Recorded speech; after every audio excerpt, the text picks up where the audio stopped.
I've been exploring the concept of refillable beauty on the podcast this year, and it's been fascinating looking at the different refilling schemes that brands have created around the world. Now, in previous episodes, we've looked at a natural hair care brand using zero waste stores to sell their formulations, as well as a natural skincare brand selling their formulations in bulk directly to customers with free returns on their packaging. And today, I'm excited to explore the most innovative refill scheme I've seen so far, a brand that has created its own refill bottles and refill stations, which will not only be used for their own skincare formulations, but which are also being rolled out for some of the beauty giants. I can picture a future where we take our empty cosmetic packaging back to the stores, either to the local refilling station or simply to give back for cleaning, to stock up on our own conditioners and lotions and serums. It would require a complete rethink of how we live and how we shop, but it's going to be a necessity if we want the beauty industry to become as circular as possible. I think it's a really exciting concept, and it helps us move away from this take, make, dispose model that the beauty industry is based on.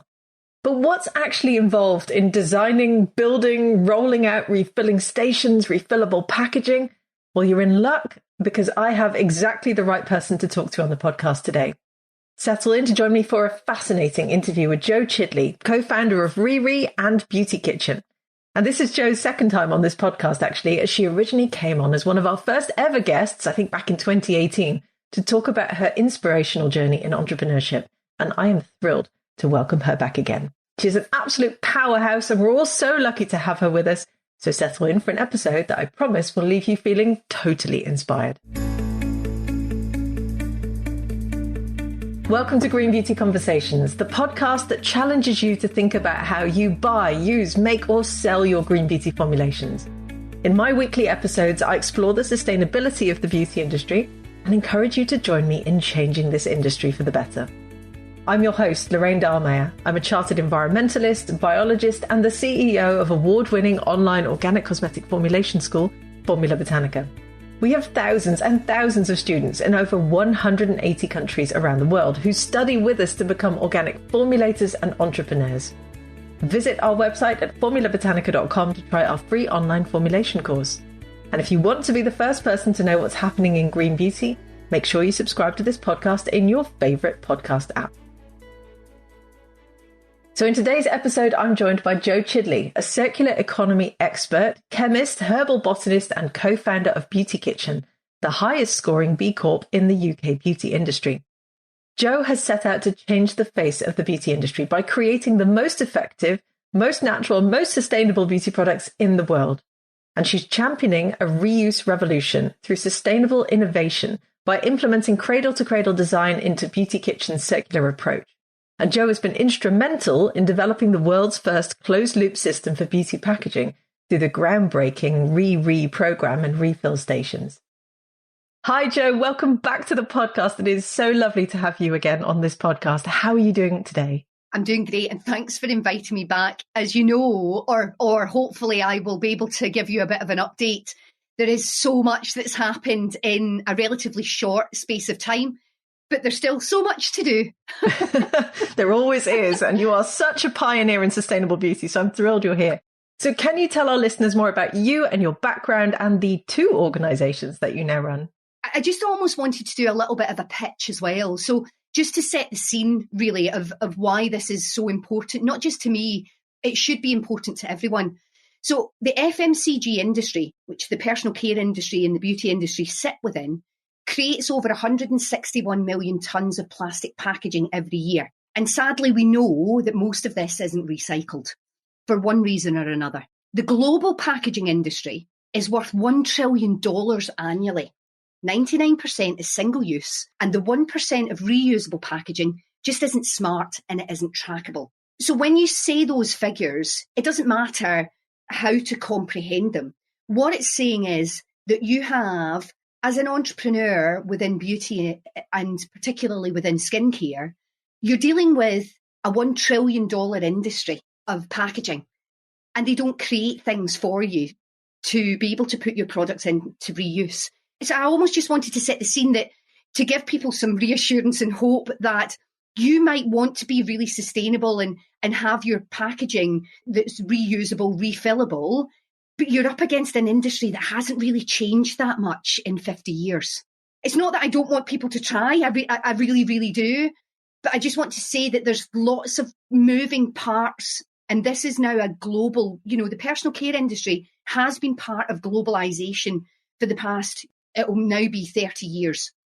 And as we know, and I'm old enough to know, that I didn't used to buy my beauty products online because there was no such thing as online, or there was no such thing as social media. And the world has changed very differently, and it's very fast paced. But what happens is lots of these traditional industries and lots of that infrastructure doesn't change. It just goes with the trends and stays where it can make profit in a very linear fashion. And for me, that really fascinates me. So I'm Jo Chidley. I'm the founder of Beauty Kitchen and Riri, which is a reusable packaging system. Beauty Kitchen was born from the fact that, I'm a chemist, I'm a botanist, but I've just always really fascinated about skincare. And, some of my heroes and mentors that are, mentors of our business at the moment, are businesses like Lush, where you're trying to kind of stand out and do something different. And I know a lot of the guys that come to Formula Botanica is because they've got this passion to do something that they feel is a gap, but it's something really close to their heart and something that's different.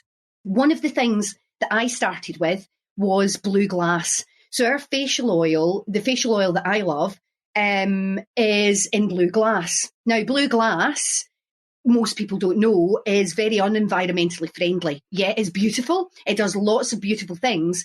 But to get it to being a glass piece of packaging is not great. Yes. And then what happens is you put it in the recycling bin, but it doesn't get recycled. So unless there's a specialist blue glass recycling, which no council in the UK does, it doesn't get recycled. It's so sad. Yeah. And it's expensive. I mean, it's the most expensive, piece of packaging that you can buy for your skincare in your business. And I just thought, I don't understand why we're not reusing this. And that's really where the idea, and I know that I'm hoping that there's lots of others that are listening to this thinking, I've been thinking the same thing.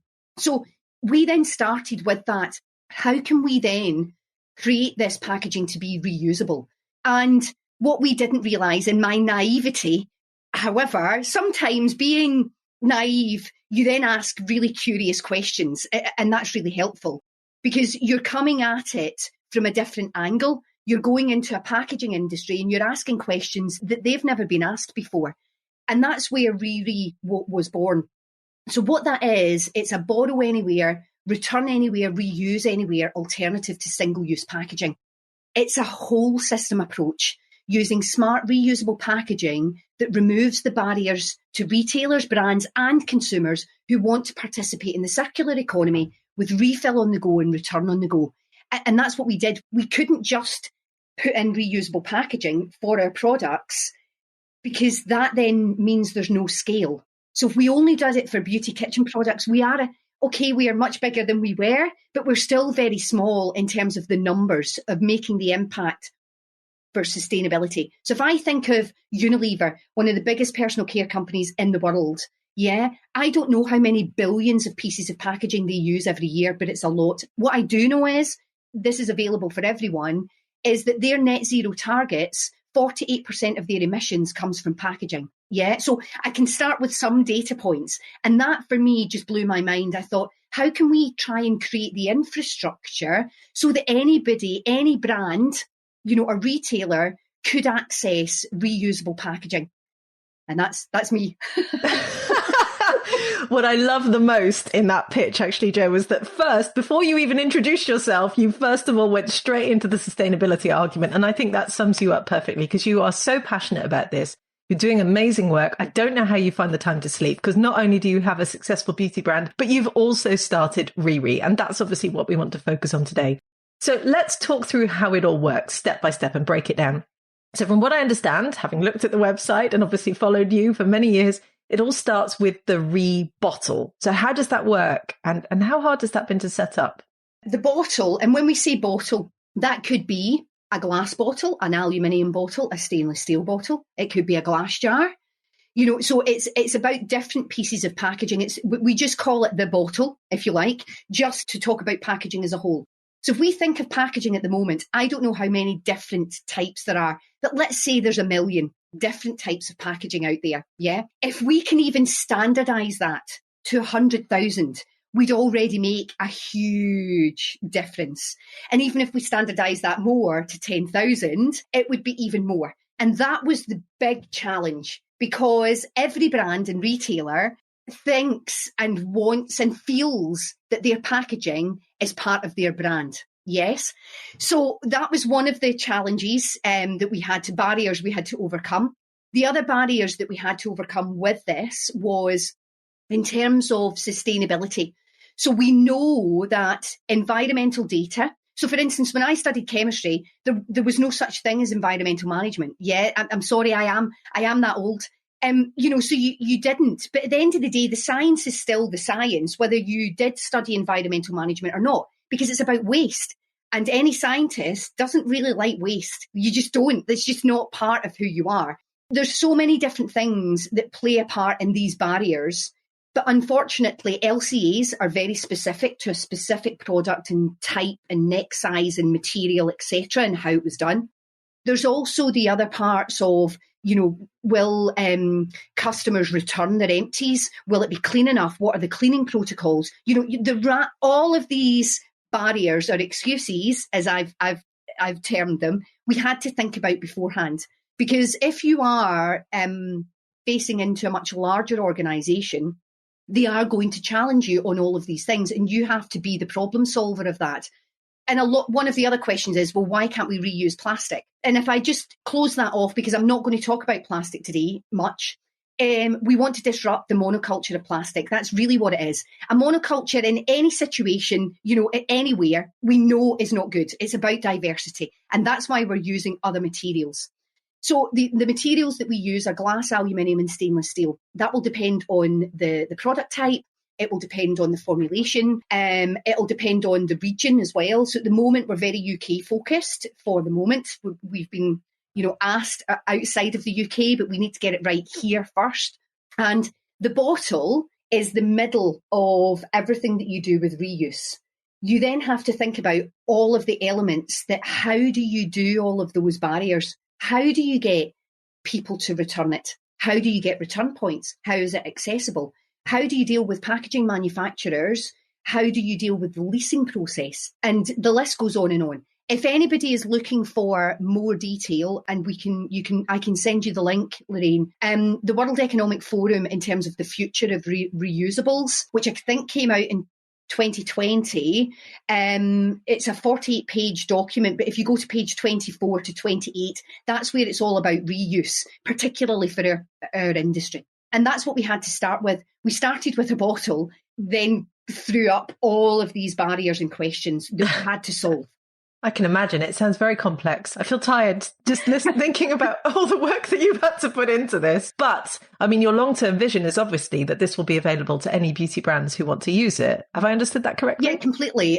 This is, what we're doing is, rather than buying a single-use piece of packaging, and when I say single-use, it's that you sell it onto a consumer, the consumer uses the contents, and then the packaging goes somewhere. You hope that it gets recycled, but generally it doesn't get refilled and it doesn't get reused. That's still very niche. And the reason for that is that when you do anything that's circular rather than linear, you have to find a way of getting the returns aspect of anything so that you get the resource back. That's what's being circular is, that you send the resource out, the consumer, the retailer, the brand, whoever it is, uses that, but then they send back whatever they don't use. Just in simple terms, if you think about it like that. So you've got to create the infrastructure of how do you get that back? And the challenge is we want convenience, single use and disposability, particularly within our industry, is just the way that we've done things for a very long time. Yeah, it's a take, make, dispose model. So let's dive back into Riri then. You've got the Rebottle. We talked about that. Lots of different types of packaging involved there. And next, I believe the next step is that you've got a return station that you take your Rebottle back to. Have you built any of these stations yet? What's the vision? Are any available yet? So there's two aspects to Riri. The first aspect, which is the much smaller scale and it's a marketing tool, is a refill station, which is a refill in store. And that's available in 30 stores across the UK from Asda and Co-op for refill stations. the scalable and the logical aspect to Riri is the pre-fill model. What I mean by pre-fill is that the product is on the shelf in a reusable bottle. It's exactly the same as it would be if it was sitting on the shelf in a single-use, generally plastic piece of packaging. Yeah.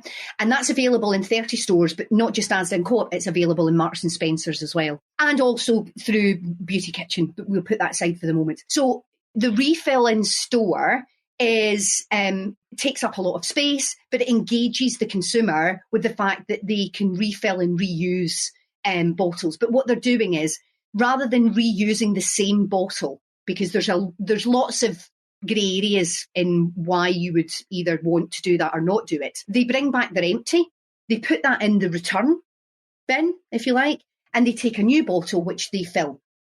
The pre-fill, which is just much simpler, and when you're a very busy person, you go into a supermarket or wherever you go and you want to buy the products and you put them in your trolley or you buy them online. And that's how we shop at the moment.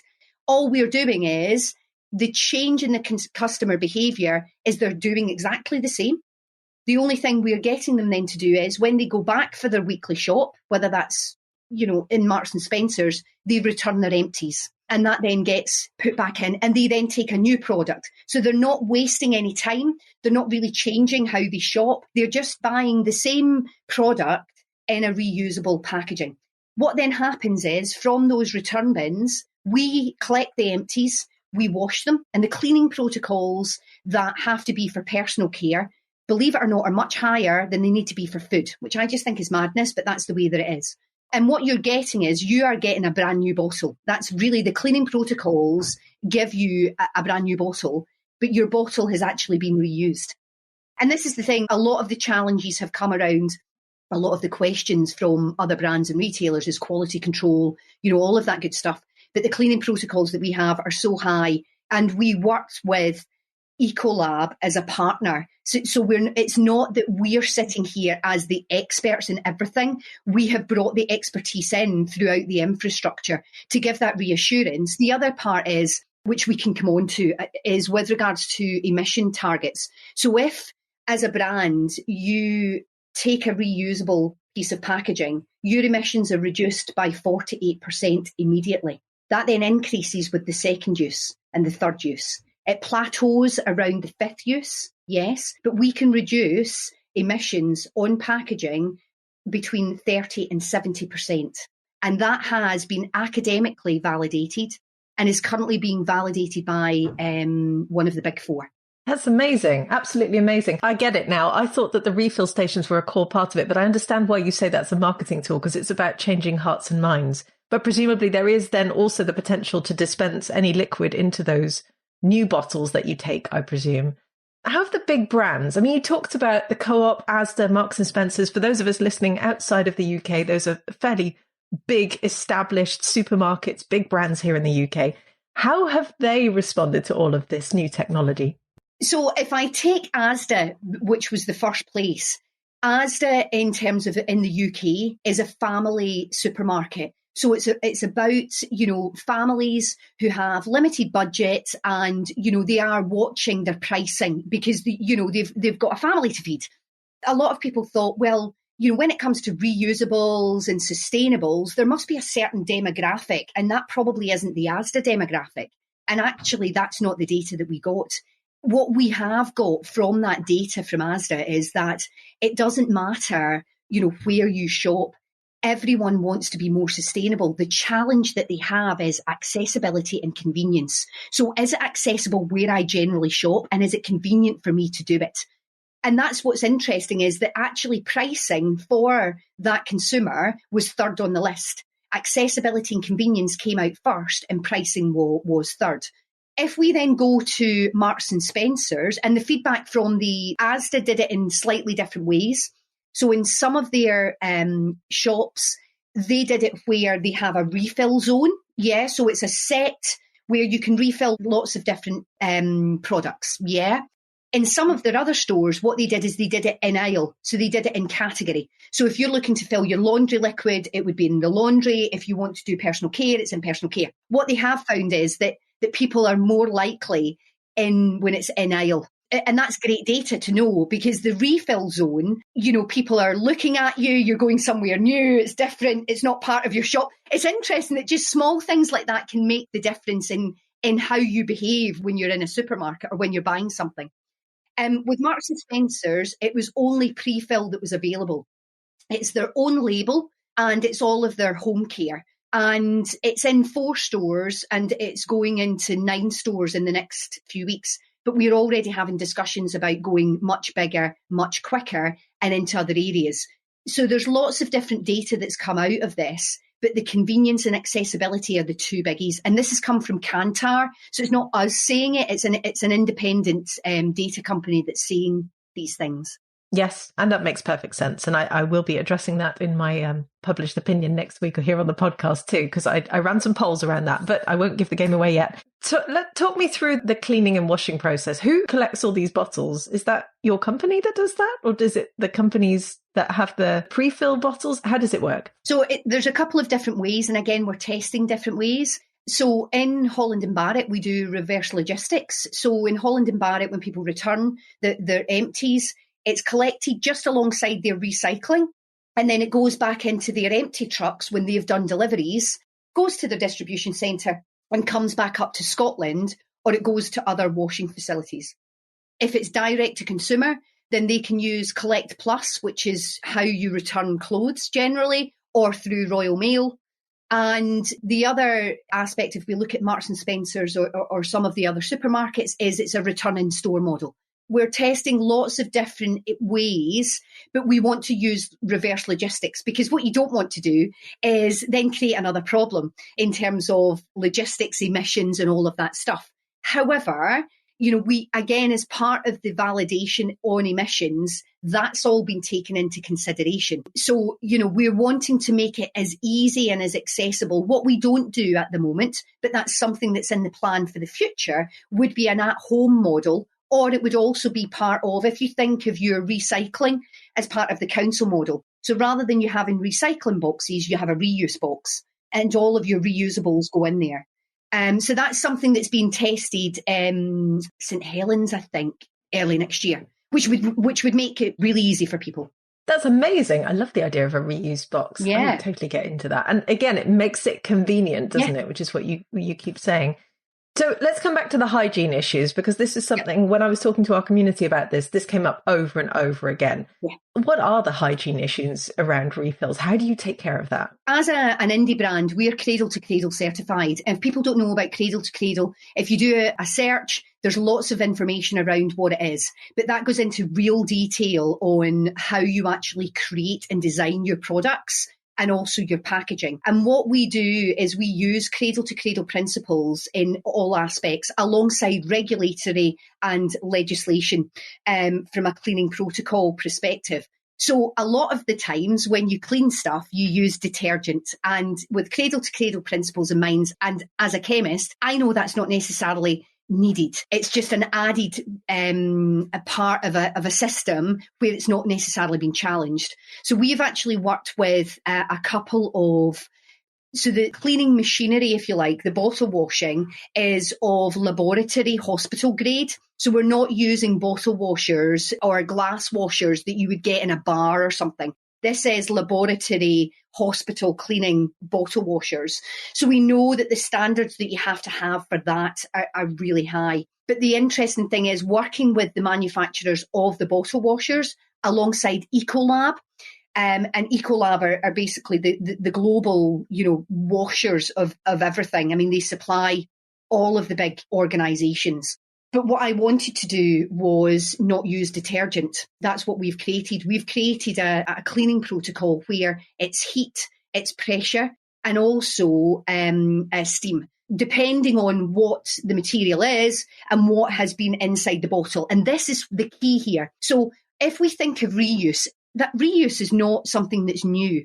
But reuse before was when we didn't have plastic.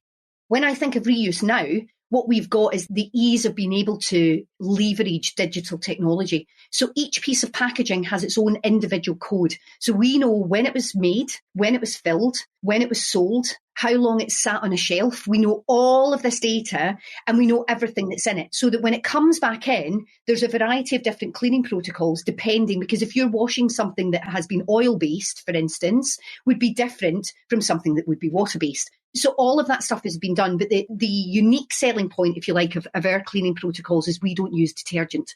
Now, this is me being me, the next step in that cradle-to-cradle process is, how do you then collect the residue to be able to use that waste product for something else? That'll begin into 2023, because, you never stop. Well, you never stop. This is amazing, Jo. I love what you're doing here. Just for context, I mean, I know you've only really just got going with this. How many bottles are you receiving back at the cleaning station at the moment, roughly? We have, in terms of reuse, there is lots of different people that are doing it, but it's still very niche. And that was why I was saying this $1 trillion annual single-use packaging industry, and reuse being 1%. There's a group of us that we do meet on a fairly regular basis. So if we talk about Loop, which is part of TerraCycle, so Tom Zaki, you've got Jean Boutet, which is based in France, which, those guys have real experience with independent zero waste stores, but they were part of the Waitrose refill option, which Catherine Conway, is so big on refill and zero waste. So we have our own community, because we know that if we don't share our best practice and what worked and what didn't work, and also you can't do everything, that's not what you're set up for. You have to be able to use each other's expertise. I think that's really key in understanding the fact that we're not saying that we are the Google of reuse. We want this to be a reuse community where it is driving scalability, not just in the UK, but at a global level. And I've now forgotten what the question was that you asked me. I was asking you about, just for context, how it's going now. You've just got started in terms of the amount of bottles. Yeah, so when it comes to data as well, although Riri for other brands has only been run it, well, not only, we launched with Unilever in 2020. Beauty Kitchen was running it through Holland & Barrett for 2 years previous to that. Again, that's one of the big questions. What are the return rates going to be? We put it in quite low. The return rate that we want to achieve is 91%, yes, because that 9% is around, if you get something back and it's just not possible to reuse it, it's too dented, whatever that is, that sits in there. And we then set our initial year saying, if we got 60%, we think that would say, it's not where we want to be, but that would be enough to say you're doing the right thing. It's sitting at 81%. It's because people, they just not had the option, and they really want, if you ask 100 people, do you want to be more sustainable? Everyone will say yes. It's not the right question to ask. But everyone will, because I'm a good person, why would I not want to be? But changing that into action is different. You need to make that as smooth and as easy as possible. There still needs to be some thought. It's not that, you're walking into this like a zombie and, it just happens. There still needs to be a change. But the change doesn't need to be that hard if brands and retailers, give that option and make it accessible. Brilliant. I love what you're doing. It's incredible. You're incredible. No. One final question then. Actually, I've got two more questions. What's been the response from people? I mean, you've already touched on this a little bit. Obviously, 81% return rate is great, but what sort of feedback have you had from people actually using the bottles and possibly the refilling stations? We have a feedback loop. So things like we still have the whole pump debate, the plastic pump debate that every skincare beauty entrepreneur has thought about, especially if they've got sustainability in mind. How do I get rid of these pumps? And don't get me wrong, I love all of the stuff that's happening with bars and solid formats, but people still want to use liquid products. So that's not going to go away, I don't think. This is an example, a live example that happened. We then found, plastic pump, but it doesn't have the metal spring. So it means that it doesn't need to be dismantled to be recycled. Now, we don't ask people to recycle our pumps. We say it's a pump for life. So if you use it in your body wash, take it out, send us the empty back, and then, use the same pump in again. However, if people did recycle it, then it was making it easier for them to do that. What we then found out is that those pumps have been tooled for plastic bottles, not for aluminium bottles, which is what we sent them out in. So it's stuff like that. It's like, it's leaking. I don't know what I'm doing wrong. Yes. And we then went back round and that's what happened. So though anyone that's in this space will know that you've had those things where you didn't know, you thought you did all the testing and then a customer comes back and you go, oh, okay. So what we have done is we've gone back with the pumps that have the metal spring at the moment while we're working with the manufacturer to organise tooling for aluminium bottles. That's an example. And that happens all the time. And you'll have heard stories like this before. It's amazing, the little details that you end up having to deal with that you never envisaged in the beginning, but you are forging forward. And just to add to that, at the end of the day, the customer is part of that community. Sustainability is moving at such a pace that everyone can be involved. You know, even the big companies, if we think of the big accountancy firms, the big consultancy firms, whether that's McKinsey or Accenture, they've already said that when it comes to carbon accounting, sustainability accounting, that accounting that isn't about money, it is changing every 3 months. The iterations of that are every 3 months. So everyone can be involved in this feedback. And I think that's an opportunity as well. I'm not sitting here saying we've solved everything. You know, give us that feedback because we want to help solve it or at least recognise that that is still a problem. Completely. So my final question for you then is, what's next? What's the vision? Where do you want to take Riri? If I get the chance to come back on the podcast, let's say in 2 years' time, Jo. I would love to be able to say, I would love you to say, do you know what? I went to my local store and I really struggled to find plastic. That would be the dream. Yes, that you could go and buy, you know, whether it's your cleanser, your laundry liquid, your almond milk, your normal milk, your orange juice, and it's in reusables. That would be the dream. That's what we're aiming for. Amazing. Well, I look forward to that future and hopefully it won't be that far away. If our listeners want to learn more about you, about Beauty Kitchen, about Riri, where should they go?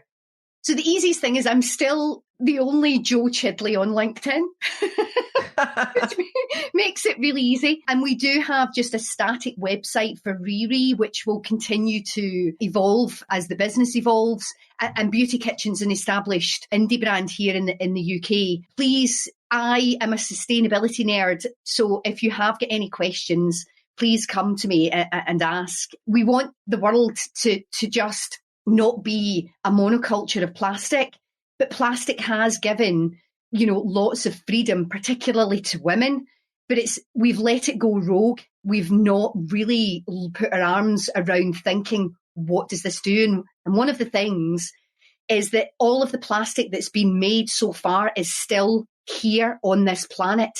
That is worrying. So I think if there's anything that we can do to just change that and make that material stand up to what it gave us in the beginning by thinking through our resources and reuse, then please contact and ask me those bold questions. I love it. And I love the fact that you've ended the podcast as you started, with a pitch for the world to become more sustainable. And I think that summarizes you perfectly with your great claim to fame of the only Jo Chidley on LinkedIn. So Jo, it's been lovely having you on the podcast.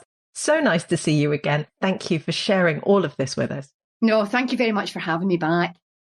I would love to hear your thoughts on this episode. Are you as excited as I am about this concept of refillable and circular packaging for all beauty brands? Did you ever imagine this being rolled out in your country? Please do come and leave us a comment on our social channels, as both the Formula Botanica team and I love hearing from you. Thank you for joining Jo and I for this latest episode of Green Beauty Conversations. I really hope you enjoyed it. If you did, please do leave us a 5-star review so that other people can enjoy these conversations too. Make sure you subscribe to our podcast on Apple Podcasts or Spotify or whatever your favourite podcast app is, and stay tuned for the next episode. Follow Formula Botanica at Formula Botanica on Facebook, Instagram, YouTube, TikTok, Twitter or LinkedIn. And come follow me too at Lorraine Dahlmeyer, as I always share the latest from the podcast and share my thoughts on green and sustainable beauty. Visit our website at formulabotanica.com and sign up for our free online formulation course today.